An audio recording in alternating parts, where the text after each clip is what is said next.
William Miller, mais conhecido por nós brasileiros como Guilherme Miller, foi o pioneiro de um grande movimento nos Estados Unidos da América. Vocês conhecem bem, esse movimento é chamado de movimento millerita. O trabalho de Miller daria origem à Igreja Adventista do Sétimo Dia. A mensagem que mais ardia, que inflamou o coração de Miller durante a proclamação do segundo advento, era a esperança na segunda vinda de Cristo. Um dos textos prediletos de Guilherme Miller era o texto de Tito, capítulo 2, versículo 13, onde diz: aguardando a bendita esperança e a manifestação da glória do nosso grande Deus e Salvador Jesus Cristo. Injustamente, Miller é rotulado hoje por nossos irmãos evangélicos como um fanático religioso e marcador de datas. Embora Miller tenha concluído com base nos seus estudos de Daniel 8:14, a famosa profecia das 2.300 tardes e manhãs, que Jesus voltaria no ano de 1843, a data específica da segunda vinda de Cristo nunca foi o foco das mensagens de Miller. Os documentos, os apontamentos dos sermões de Miller comprovam que o grande objetivo dele nunca foi focar os seus sermões na data da segunda vinda de Jesus. A data profética de 22 de outubro de 1844, que por sinal não foi uma nova conclusão de Guilherme Miller, como muitos pensam, mas de Samuel Snow, só foi aceita por ele faltando apenas 2 semanas antes do acontecimento. Diferente do que muitos pensam, Miller não seguiu inventando novas datas depois da decepção de 1844. 2 semanas após o doloroso e devastador desapontamento, ele escreveu uma carta para o seu amigo Josué Hines.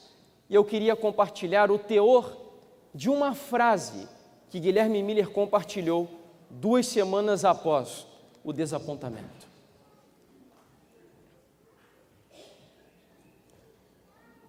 Fixei minha mente em outro tempo, e aqui eu pretendo ficar até que Deus me dê mais luz. E esse tempo é hoje, hoje e hoje, até que Ele venha. Miller estava, nessa frase, expressando aquela que deveria ser a máxima, a razão de viver de todo o cristão verdadeiro. Miller estava explicando aqui para o seu amigo Josué Hines que não importa quanto tempo Jesus demoraria para voltar, não importa se ele fosse voltar em 5, 10, 15 ou 20 anos, não importa se o tempo da vinda de Cristo seria em 1 semana ou naquele mesmo dia que ele estivesse escrevendo aquela carta. Miller estava disposto a esperá-lo, hoje, hoje e hoje, e por quanto tempo fosse necessário, até que Cristo viesse. Miller estava tentando explicar a necessidade de nós vivermos cada dia aqui na terra, em função da segunda vinda de Cristo, em função do juízo vindouro, em função de arrebatar almas das mãos de Satanás, da escravidão do pecado. Miller estava aqui apontando para o seu amigo e para a Igreja Adventista do Sétimo Dia, que hoje e hoje, não importa por quanto tempo, nós temos que nos preparar até que Cristo venha, amém? Quando eu li essa citação, eu me recordei de uma frase que certa vez eu li, onde dizia que nós devemos trabalhar como se Cristo fosse voltar daqui a 100 anos, mas estarmos preparados como se Ele fosse voltar hoje. Um outro texto que ganhou um novo sentido para Guilherme Miller, depois do desapontamento, está aqui no livro de Abacuque, capítulo 2, versículo 3. E olha que texto especial para uma pessoa que esperava, que amava a vinda de Cristo, mas que Ele não voltou quando as suas expectativas o aguardaram. Abacuque capítulo 2, versículo 3, porque a visão ainda está para cumprir-se no tempo determinado. Mas se apressa para o fim e não falhará, se tardar espera-o, porque certamente virá e não tardará. Existe uma área da teologia que estuda os últimos acontecimentos, as profecias, os acontecimentos do fim dos tempos, que se chama escatologia. Você já deve ter ouvido falar. A palavra escatologia deriva de um termo grego, eschatos, que é exatamente a palavra que nós usamos para o título da nossa mensagem, vivendo o eschatos. E a palavra eschatos, que dá origem ao termo escatologia, significa último. E eu queria, com base nessa expressão, fazer uma pergunta para você. Quantos acreditam que nós estamos vivendo no eschatos, no último? Levante a sua mão, por gentileza. Vamos tornar isso mais sensitivo, porque nem todos puderam ver as suas mãos erguidas. Vamos fazer a igreja sentir até que ponto vai a nossa convicção de que nós estamos vivendo no eschatos, no último tempo. Eu vou dizer aqui para você, Maranata, e aqueles que ergueram as suas mãos, vão expressar agora com a sua voz o quanto você acredita na brevidade da segunda vinda de Cristo, dizendo, vem Senhor Jesus. Então eu vou dizer Maranata, e aqueles que levantaram as mãos, digam, vem Senhor Jesus. Maranata, vem Senhor Jesus. Amém. Eu queria agora fazer uma outra pergunta. Todos vocês que ergueram as suas mãos e expressaram com a sua voz a crença de que nós estamos vivendo no eschatos, eu queria agora fazer uma outra pergunta. Quantos de vocês, e eu me incluo nessa pergunta, estão vivendo o eschatos? Não precisa levantar a mão, apenas responda dentro do seu coração.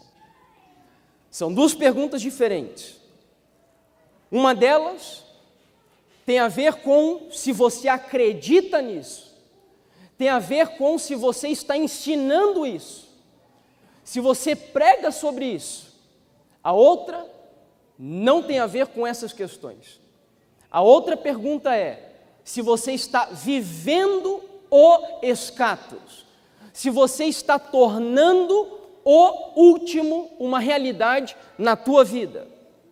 Se você tem feito dessa crença uma expressão das tuas palavras, dos teus pensamentos, das intenções do teu coração, dos teus projetos de vida, da educação dos teus filhos, se os teus vizinhos conseguem olhar para você sem que você necessariamente dê um estudo bíblico ou convide ele para vir aqui à igreja, ele consegue enxergar na tua vida que você está vivendo o último. Isso é uma questão bastante séria, principalmente para nós que somos adventistas do sétimo dia, porque o termo adventista significa que nós acreditamos no advento, na segunda vinda de Jesus. Então, se há um povo que deveria estar vivendo com intensidade o eschatos, o último tempo, é o povo adventista. Esse povo deveria viver mais do que qualquer outro. Sabe por que eu digo isso? Porque hoje, queridos, nós não precisamos ser muito inteligentes para entender que o tempo está no fim. Eu costumo dizer que talvez a nossa geração será mais condenada do que a geração de Noé, porque o que Noé pregava era anticientífico, nunca havia chovido no mundo. Mas hoje a ciência já testifica de que o nosso mundo vive uma situação de insustentabilidade. Stephen Hawking, o maior cientista, que vive no estado degenerativo, numa cadeira de rodas, um dos maiores cientistas do mundo, está estudando a possibilidade de que a raça humana ela seja transferida do planeta Terra para viver num outro planeta, numa outra constelação. Porque o nosso mundo vive uma situação de insustentabilidade. Então nós não precisamos ser muito inteligentes para entender que estamos vivendo o último. Isso está na boca de cientistas, de evangélicos, de católicos, de muçulmanos, de budistas. Todos acreditam que nós entramos numa nova era. Mas a grande diferença, ela está não em você crer nisso, mas em você viver isso. E então, eu queria passar aqui para vocês uma característica que o profeta Daniel deu do povo que viveria nos últimos dias e seria afetado pelo sistema mais temido na história do cristianismo. Esse sistema é o chifre pequeno. Esse sistema é a besta do Apocalipse. É o filho da perdição. É o homem do pecado. A Bíblia chama ele de vários nomes, mas é o mesmo sistema.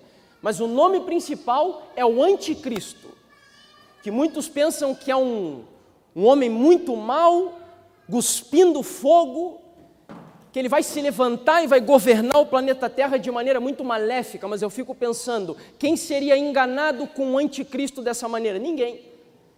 E Jesus disse que muitos virão em meu nome dizendo, eu sou o quê? Eu sou o quê? O Cristo. Ele disse que usariam o nome dele, que usariam a palavra dele, e assim as pessoas seriam enganadas. Então o anticristo é alguém que vem de dentro, é um Judas, é de dentro do cristianismo. E falando desse sistema, o profeta Daniel diz qual seria a característica das pessoas que seriam enganadas por esse sistema. Nós pensamos até então que nós saberemos quem é ele pelo simples fato dele pisar ou não pisar no planeta Terra. Meus irmãos, isso é muito tolo. O fato de pisar ou não pisar, com certeza não vai ser o ponto crucial. O profeta Daniel, no livro de Daniel, capítulo 8, versículo 25, ele apresenta qual é o ponto determinante de engano desse sistema.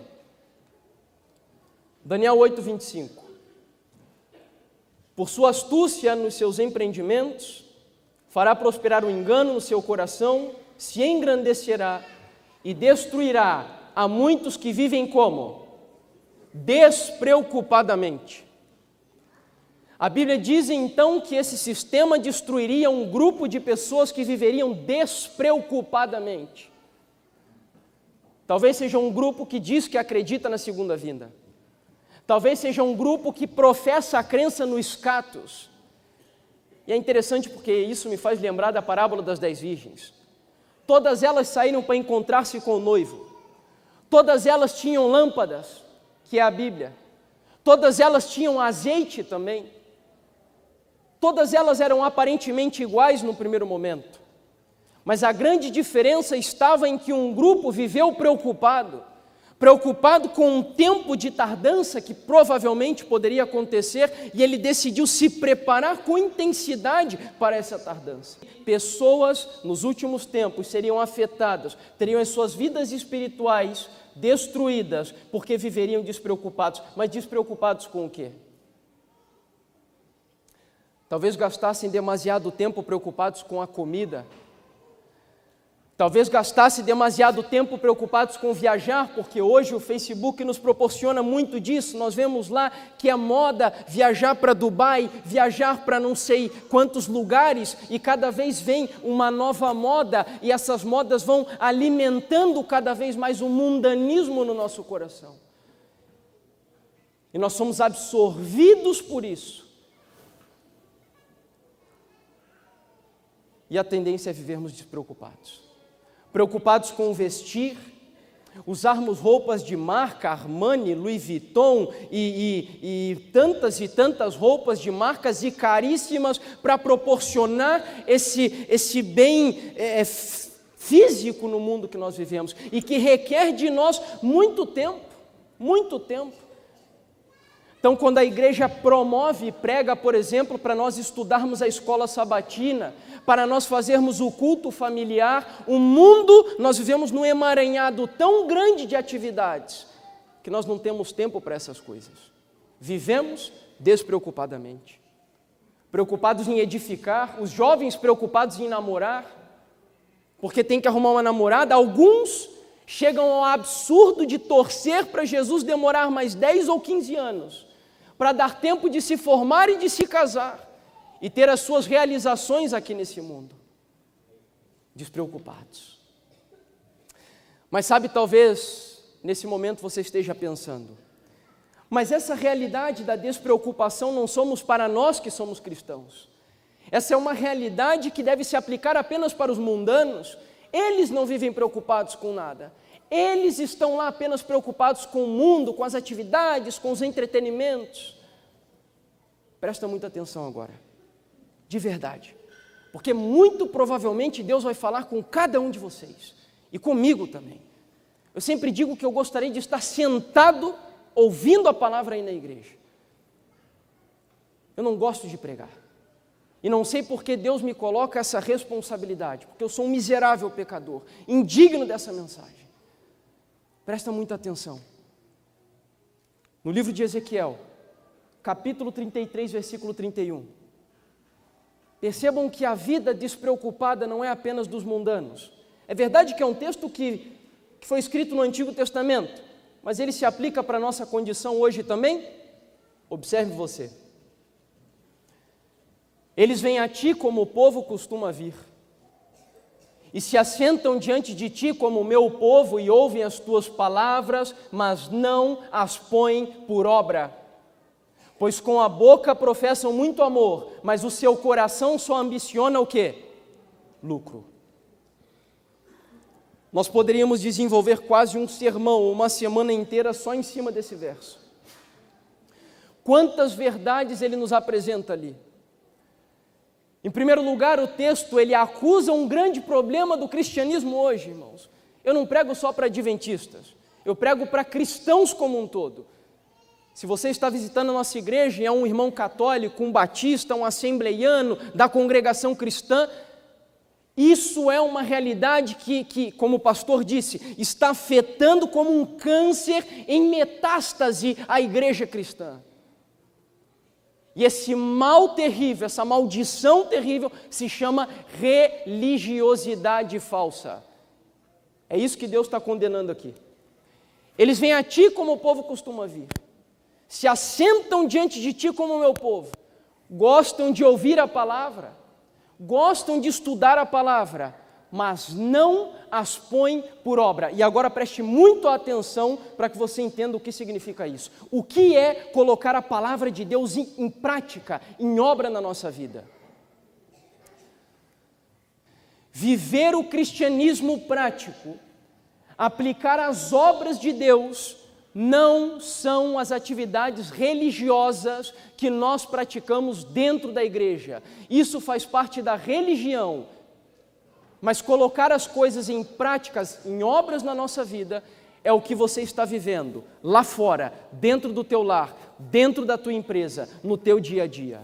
Isso é colocar em prática, viver as obras do cristianismo. A Bíblia ainda diz que esse mesmo povo com a boca professa muito amor, mas o seu coração só ambiciona lucro. Me chama a atenção essa expressão, porque hoje é muito comum nós ouvirmos as pessoas dizendo: eu estou fazendo isso por amor a Deus. Ah, mas você tem que amar mais. Ah, mas eu faço isso, em primeiro lugar é o amor, depois são as outras coisas. E o amor de Deus, ele é mal interpretado. Com a boca professam muito amor, mas o seu coração só ambiciona lucro. Sabe, irmãos, essa situação ela é tão triste, tão complexa, que o cristianismo hoje pegou um dos textos que é a máxima do cristianismo, Romanos capítulo 10, se eu não me engano, versículo 9 e 10, onde diz que aquele que confessar a Cristo com a sua boca e crer no seu coração, esse será salvo. Aí nós somos ensinados assim: a pessoa, ela vive uma vida cheia de pecado, cheia de idolatria, adultério, mentira, roubo, fornicação. Aí nós chegamos para essa pessoa e dizemos: ore, diga que você aceita Jesus, e se Jesus entrar no teu coração através da oração, você está salvo. Presta muita atenção. Sabe de onde esse texto foi tirado? De Romanos. Você sabe o que acontecia na época do Império Romano, quando o apóstolo Paulo escreveu essa passagem? Todos os cristãos, aqueles que confessavam a Cristo, eles eram intimados pelos tribunais de Roma a confessarem os deuses de Roma. Se os cristãos que fossem chamados, intimados para comparecer diante dos tribunais romanos, dissessem, Cristo é o Senhor, e confessassem a Jesus, sabe o que acontecia com eles? Sabe o que acontecia com eles? Eram levados ao Coliseu ou às arenas, mortos, degolados, e cometia-se as maiores atrocidades que se podia imaginar. Aí o cristianismo hoje pega um texto desse, tirado de um contexto onde o cristão dava a vida por Jesus, e ele diz assim, apenas ore e você já está salvo. O próprio Jesus Cristo falando de nós sermos testemunhas por Ele, a palavra no grego é martireu, e martireu significa que testemunhar de Jesus significa morrer por Jesus. Vocês estão entendendo o que o diabo está fazendo com o cristianismo? Deus diz, esse povo vem a mim, como todos os outros costumam vir, assentam-se diante de ti como o meu povo, ouvem as palavras, mas não as põem por obras, ensinam o status, mas não vivem o status. E o Senhor Jesus, no livro de Lucas, capítulo 21, verso 34, falando para os discípulos, ele diz, acautelai-vos por vós mesmos, para que nunca vos suceda que o vosso coração... Perceba que a igreja hoje tem um problema cardíaco. O texto anterior foi muito claro aqui dizendo, pois com a boca professam muito amor, mas o coração só ambiciona lucro. E aqui novamente, acautelai-vos por vós mesmos, para que nunca vos suceda que o vosso coração fique sobrecarregado com a orgia da embriaguez e das preocupações deste mundo, e para que aquele dia não venha sobre vós repentinamente, como um laço. Eu queria compartilhar uma história com você, para você entender agora o que eu estou tentando passar aqui nessa manhã. No dia 13 de novembro do ano de 1985, o vulcão Nevado del Ruiz, em Armero, Colômbia, entrou em erupção. Morreram cerca de 22 mil pessoas, essa é uma história verídica, claro. O jornalista Rodolfo Rodrigues Calderón escreveu um artigo que foi publicado no jornal El Espectador da Colômbia com o título Um Desastre Anunciado. O objetivo do jornalista era mostrar através desse artigo que essa catástrofe que ceifou a vida de 22 mil pessoas poderia ter sido evitada. E preste atenção nos argumentos que ele utiliza. 11 meses antes do desastre, a montanha já estava fumegando. A cobertura de neve que tinha a montanha se converteu em gelo por causa do intenso calor. O nível dos rios aumentou drasticamente por conta da neve derretida. A nuvem de gases e cinzas alcançou no primeiro dia cerca de 45 metros, no segundo dia cerca de 228 metros e no último dia 4.900 metros de altura. No dia 11 de fevereiro, as pessoas sentiram a terra tremer cerca de 3 graus na escala Richter. Diariamente a população escutava das suas casas o barulho das montanhas. As autoridades fecharam o caminho que dava até a montanha por conta do lodo. As pessoas não conseguiam manter limpas as suas mobílias por causa das cinzas lançadas diariamente. Era possível sentir constantemente o cheiro de enxofre no ar. Na mesma noite, começou a chover torrencialmente, começou a chover torrencialmente e houve uma escuridão sobrenatural. Agora preste atenção. Um irmão adventista Isso daqui é informação de um pastor adventista dos Estados Unidos, chamado Guildardo Rojas.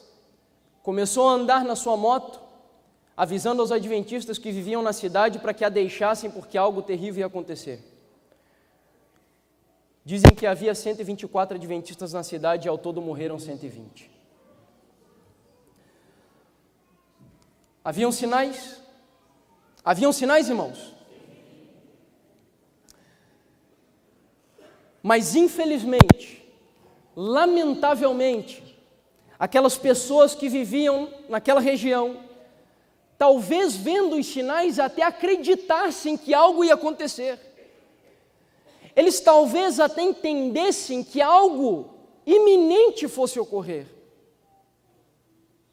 Mas eles estavam tão presos naquela cidade, eles estavam tão amarrados no seu dia a dia, nas suas atividades, que eles preferiram ignorar os sinais, dar ouvidos às autoridades e viveram despreocupadamente, quando a situação requeria uma atitude imediata daquele povo.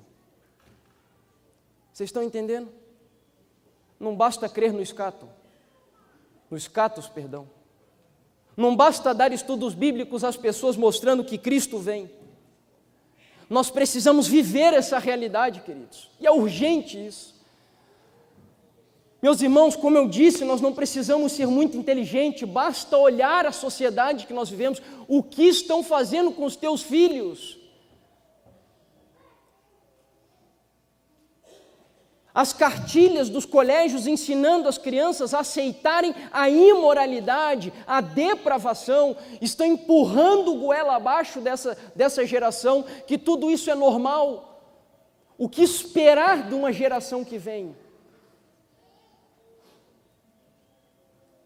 As condições do mundo estão gritando aos nossos ouvidos, Deus está clamando para a igreja, não mais, não perca mais tempo, se prepare.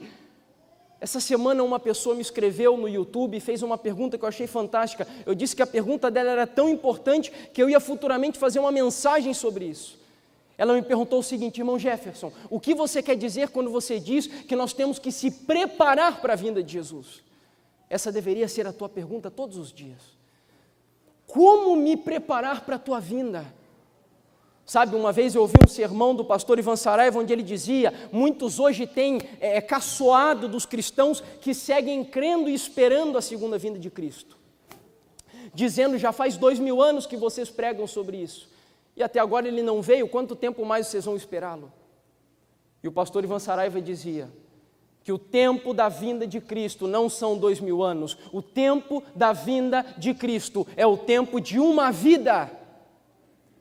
O tempo da vinda de Jesus é o tempo de uma vida, e o que ele quis dizer com isso hoje, a média da nossa sociedade é 70, 75 anos, e para aqueles que têm as suas vidas ceifadas, Cristo já voltou.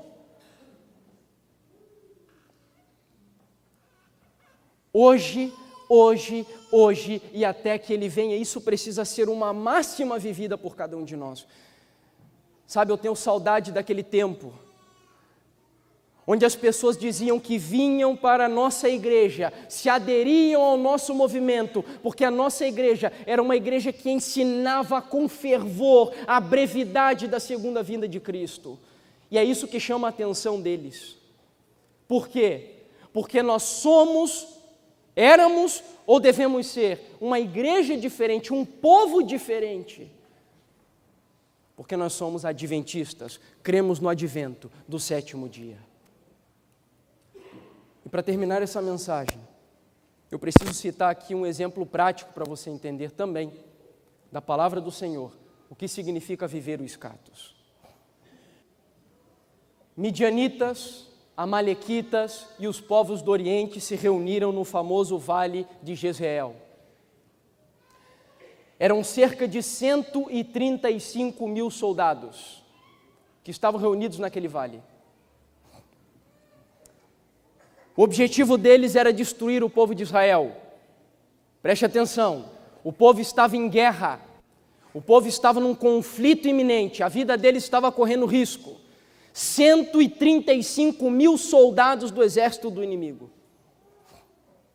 Gideão toca arrebate, uma trombeta, e ele envia mensageiros agora para as tribos, e ele consegue reunir 32 mil soldados. Nós estamos falando de um exército 4 vezes menor do que o exército do inimigo, 32 mil soldados. Abra sua Bíblia no livro de Juízes, capítulo 7, versículo 2 até o 3.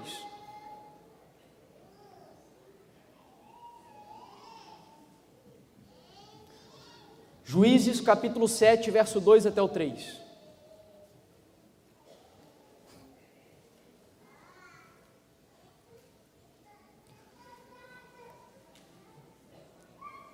Diz assim: Disse o Senhor a Gideão: é demais o povo que está contigo, para eu entregar os midianitas nas suas mãos. Israel poderia se gloriar contra mim, dizendo: a minha própria mão me livrou. Apregou-a, pois, aos ouvidos do povo, dizendo: quem for tímido e medroso, algumas versões devem dizer covarde, volte e retira-se da região montanhosa de Gileade. Então voltaram do povo quantos mil homens? 22 mil, e 10 mil ficaram. Preste atenção. Um exército 4 vezes menor. Deus chega e diz assim: é muito o povo que está contigo. Eu imagino Gideão colocando a mão na cabeça: pelo amor de Deus, como pode ser muito se nós somos um exército 4 vezes menor? Você se lembra o que Deus disse lá para Samuel? Que Samuel disse na realidade? Ou melhor, Deus disse para Samuel: Deus não vê como o homem vê, porque o homem vê o exterior, mas Deus olha o que, queridos? O coração. É por isso que ele mostrou ali nos textos que nós acabamos de ver que a igreja tem um problema cardíaco. Com a boca professa muita coisa, mas tem um problema de regeneração. Deus então olha para aquele exército numeroso de 32 mil pessoas e ele diz: são poucos. São muitos, perdão. Nós precisamos sacudir esse povo. Apregou-a. Quem for covarde e medroso, se retire. Claro, o povo estava em guerra. O povo estava numa batalha iminente. Quem não estivesse possuído pelo espírito de guerra, usando uma expressão moderna, quem não estivesse com sangue nos olhos, quem não estivesse tomado ali pelo espírito de guerra, não poderia ser um soldado. Entenda isso agora que eu vou dizer para você. Fazer parte do exército do Senhor não significa que eu e que você somos um soldado. Haviam 33 mil homens alistados ao exército, mas não eram soldados. Por quê? Porque não tinham espírito de soldado. Não estavam vivendo a guerra, entende? Estavam com medo. Talvez aceitaram o apelo de Gideão. Sabe aquele apelo emocional que é muito importante? Gideão fez e talvez os soldados motivados por aquilo aceitaram. Não, vamos ajudá-lo. Mas aí Deus, que não vê apenas o exterior, vê o coração, viu que havia um problema. Eu não posso usar esses homens assim, dessa forma. Por quê? Porque eles até vieram, mas eles não creem no espírito da guerra de verdade. Eles estão com medo. E se eu permitir com que eles sigam dentro do exército, eles vão macular, vão contaminar o restante do povo. Sabe, isso me fez recordar de uma outra passagem que eu li certa vez, onde a serva do Senhor disse assim: eu vi que nenhum entre 20 dos nomes que estão escritos no livro da igreja estão preparados, não quer dizer salvos, estão preparados para a crise que está para sobrevir. Talvez seja isso que ela quis dizer. Quantos soldados existem de fato nesse exército de 19 milhões de adventistas do sétimo dia? Quantos soldados nós temos aqui dentro dessa igreja hoje, que estão possuídos pelo espírito da segunda vinda de Cristo, que estão tomados por esse calor que invade o coração de todos os cristãos em todas as épocas?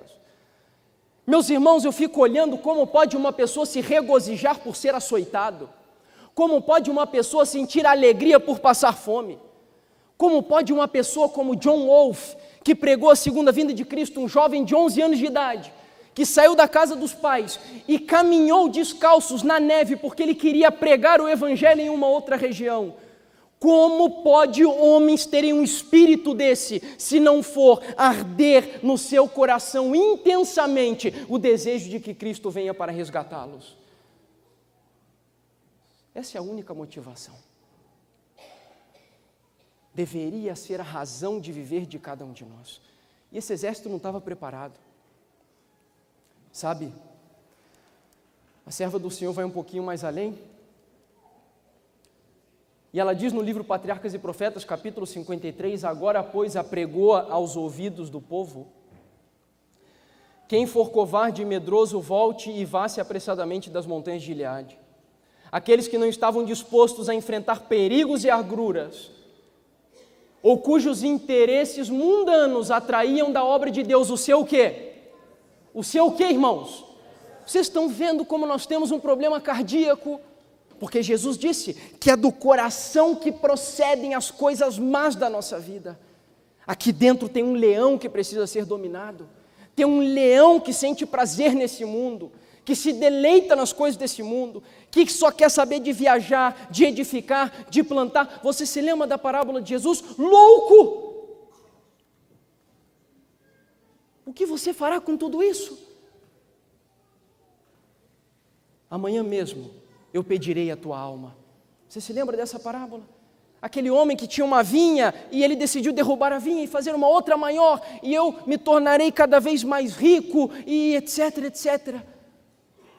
Nós precisamos mudar.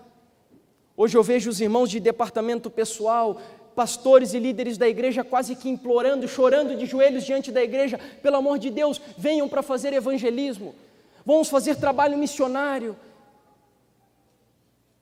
E a igreja parece que mingua nessas horas. Por quê? Porque nós professamos a vinda de Cristo, mas na hora de vivermos, arrebatarmos as almas da escravidão do pecado, some. Nós não estamos vivendo com intensidade isso. E o texto termina dizendo: não acrescentariam força aos exércitos de Israel, sua presença mostrar-se-ia apenas uma causa de fraqueza. Mais alguns minutinhos. Essa sacudidura não parou por aí. Havia uma mais. Essa de natureza mais singela, mas ao mesmo tempo profunda. O Senhor deu agora uma ordem. Aí mesmo onde você está, na tua Bíblia, no livro de Juízes, capítulo 7, versículo 4 até o 6. Disse mais o Senhor a Gideão: ainda há povo demais. Faze-o descer as águas, e ali te os provarei. Aquele de quem eu te disser, esse irá contigo, esse contigo irá. Porém, todo aquele de quem eu te disser, este não irá contigo, esse não irá. Fez Gideão descer os homens às águas. Então o Senhor disse: todo o que lamber a água com a língua, como faz o cão, esse porás à parte. Como também todo aquele que se abaixar de joelhos a beber. Foi o número dos que lamberam, levando a sua mão à boca, 300 homens. E todo o restante do povo se abaixou de joelhos a beber a água. Entenda. O Senhor convocou o exército agora, diz no livro Patriarcas e Profetas, para fazer um avanço imediato. Eles estavam agora se preparando para a batalha, eles estavam avançando para a batalha. Presta atenção. Aí o Senhor foi provar eles estavam talvez alguns dias sem beber água, e o Senhor forçosamente permitiu com que eles passassem por um ribeiro. Nesse momento, uma grande quantidade de homens, não de soldados, deixou as armas, se ajoelhou, começou a beber água. Os 300 fiéis, que estavam possuídos pelo espírito da guerra, que estavam vivendo a guerra antes dela acontecer, sabe o que eles fizeram? Com o escudo, com as espadas, não sei o que eles tinham. Eles simplesmente passaram pelo ribeiro, pegaram a água, molharam a boca e seguiram rumo à batalha. Deus disse: esses são aqueles que fazem parte do meu exército, os soldados com quem eu posso contar, porque eles estão vivendo a guerra antes que a guerra aconteça. No mesmo Patriarcas e Profetas, no capítulo 53, o texto diz assim: o caráter muitas vezes é provado pelo meio mais simples. Aqueles que em tempo de perigo estavam preocupados em suprir as suas necessidades, não eram os homens em quem se poderia confiar em uma emergência. O Senhor não tem lugar em sua obra para os indolentes e condescendentes consigo mesmo. Segue o texto. Os homens de sua escolha foram os poucos que não permitiram que suas necessidades os detivessem no desempenho do dever. Os 300 homens escolhidos não somente possuíam coragem e domínio próprio, mas eram homens de quê? Eram homens de quê, queridos? Homens de fé. Infelizmente, irmãos, infelizmente, é com tristeza que eu digo isso. O conceito de fé que nós temos hoje, queridos, preste atenção, não se distraia, porque o Senhor, Ele quer falar com cada um de vocês nessa manhã. Infelizmente, o conceito de fé que nós temos hoje é muito existencial, é humano, não é divino, não é autêntico, não é verdadeiro, não é genuíno. O conceito de fé dessa geração foi reduzido a um mero assentimento de intelecto. Sabe o que é assentimento de intelecto? Fé hoje é assim: você crê? Creio. Isso é fé. Mas isso não é fé segundo a Bíblia. Fé não é balançar a cabeça. Fé não é dizer creio. A Bíblia diz que dizer creio até o diabo diz, está lá em Tiago capítulo 2. E talvez ele seja mais crente do que muito crente, porque a Bíblia diz que ele crê e treme diante da santidade de Deus. Sabe o que é ser homens de fé, irmãos? Sabe o que significa isso? Esses 300, como eu disse, eles estavam vivendo a guerra antes da guerra acontecer. Eles tornaram real aquilo que ainda era irreal. E como? Na vida deles. Você sabe o que é fé? Fé é igual Noé. Sabe o que deu poder à pregação de Noé? Não foi o fato dele subir talvez no banco das praças e dizer o dilúvio vem, não. A mensagem da boca era importante. Mas o que deu poder para a mensagem de Noé é que ele viveu o dilúvio antes do dilúvio acontecer. E sabe como Noé viveu o dilúvio? Como foi que Noé viveu o dilúvio? Enquanto ele pregava, ele estava construindo uma em cima da terra seca, irmãos. Em cima da terra seca. Ele viveu o dilúvio antes do dilúvio. Ele investiu tempo, talento, dinheiro naquela arca, porque ele cria de verdade naquela mensagem. Ele queria salvar as pessoas. Enoque, irmãos. O que dizer de Enoque? Que experiência linda. Enoque viveu 600 anos antes do dilúvio, cerca de 600 anos. A serva do Senhor diz que Deus mostrou para ele que o mundo seria destruído por um dilúvio. Desde esse momento, mesmo vivendo tanto tempo afastado do dilúvio, Enoque viveu uma experiência tão linda com Deus, tão profunda com Deus, tão íntima com Deus, que embora Jesus não tenha vindo no tempo dele, Enoque foi levado para viver com Jesus, amém? Tamanha a intensidade daquilo que Enoque viveu.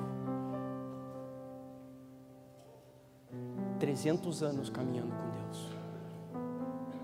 E Jesus, irmãos. Você sabe o que deu forças para Jesus? Jesus ele não era só um homem de fé. Jesus era o autor e o consumador da fé. Ele vem para esse mundo, é traído, gospem na cara dele, zombam dele, o seu discípulo mais proeminente o trai, o discípulo de mais destaque o nega 3 vezes, a família dele não crê nele num primeiro momento. Sabe o que deu força para Jesus? A Bíblia diz que Jesus não olhava para o que acontecia aqui, ele via o resultado do seu trabalho e da sua missão. Sabe o que Jesus estava vendo? Cada um de vocês salvos e libertos pela sua morte na cruz do Calvário. Amém? Era isso que deu força. Jesus viveu a Nova Jerusalém antes da Nova Jerusalém acontecer. E adventistas do 7º dia só serão adventistas do 7º dia autênticos se viverem o advento, o escatos, o último, hoje e até que ele venha. Eu termino lendo um parágrafo que vai preparar o nosso momento de amanhã. E é exatamente aqui que começa, irmãos, exatamente nesse momento, que começa o desafio para você. Até que ponto você está disposto a viver essa experiência? Até que ponto, até onde vai a tua capacidade de se tornar um soldado, de se sacrificar, de viver? O pastor fez um desafio aqui. Acordar de madrugada, cedo. Eu vou vir de lá de Contenda, que é onde eu vivo. São 40, 50 quilômetros para vir até aqui, compartilhar a palavra com vocês, estudar com vocês, orar junto com vocês. E eu faço isso com prazer e com amor, porque eu creio que Deus levantou essa igreja para preparar o mundo para a segunda vinda de Jesus. E se você está também disposto a fazer isso, os perigos dos últimos dias estão sobre nós, ou seja, nós já estamos vivendo esse tempo. Não estão diante de nós. E por nosso trabalho, devemos advertir o povo do perigo em que está. Não deixeis que as cenas solenes que a profecia tem revelado sejam deixadas por tocar. Se o nosso povo estivesse como? Meio desperto. Se nós não estamos nem meio despertos, significa que nós estamos completamente o quê? Dormindo. Se o nosso povo estivesse meio desperto, se reconhecesse a proximidade dos acontecimentos descritos no Apocalipse, operar-se-ia uma reforma em nossas igrejas e muitos mais creriam na nossa mensagem. Amém? Você quer viver uma reforma? Quantos desejam uma reforma na igreja? Levante a sua mão. Amém. Para que aconteça uma reforma na igreja, a reforma precisa começar, sabe aonde, irmãos? Na tua vida.